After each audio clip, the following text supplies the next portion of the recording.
就在前几天，我们在户外拍摄，这只小狗进入我们视线。它拖着脏兮兮的身体，但是有一双特别灵动的眼睛。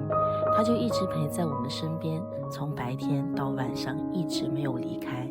它安静的让人心疼，喂它吃东西的时候小心翼翼，每一个动作每一个表情都好像在取悦人类。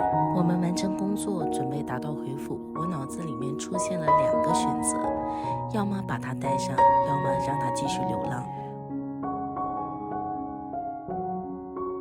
我觉得我不管做哪一个决定，我最后一定会后悔。如果我没有带上它，我晚上一定会想着它，我一定会后悔没把它带走。既然2个选择，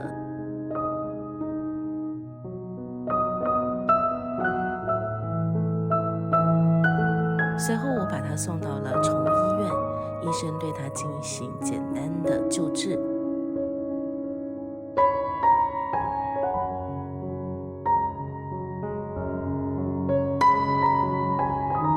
出现转移的话，就没必要去手术啦。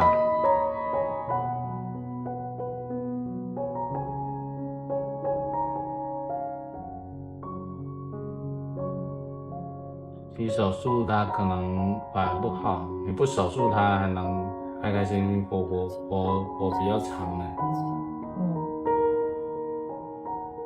得到大家一致同意，我们决定收养这只狗狗，给它取名就叫宝贝，它就是大家的宝贝啊。之后我们这个账号就会定时更新宝贝的日常生活。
我给宝贝定制了一个主人牌，它从此不再是流浪的小狗，它是有主人的小狗啦。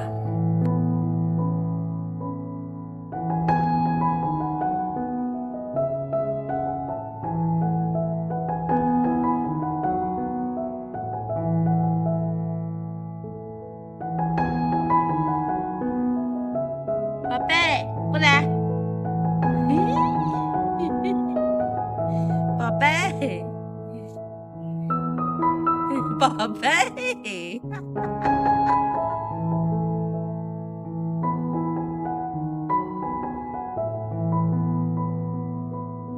趁着这一次洗澡，我跟医生也提出了我自己的想法和诉求。我还是很想救出宝贝，想给宝贝做手术的。医生就调看了宝贝之前的一个检查记录。医生表示需要给宝贝做进一步的检查，如果没有太大的问题，是可以考虑给他做手术的。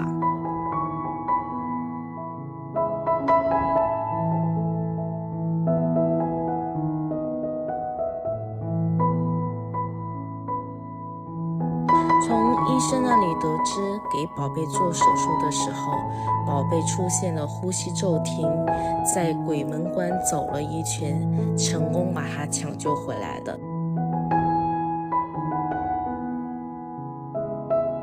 其实听到真的很难过，但是我没想到宝贝那么的顽强，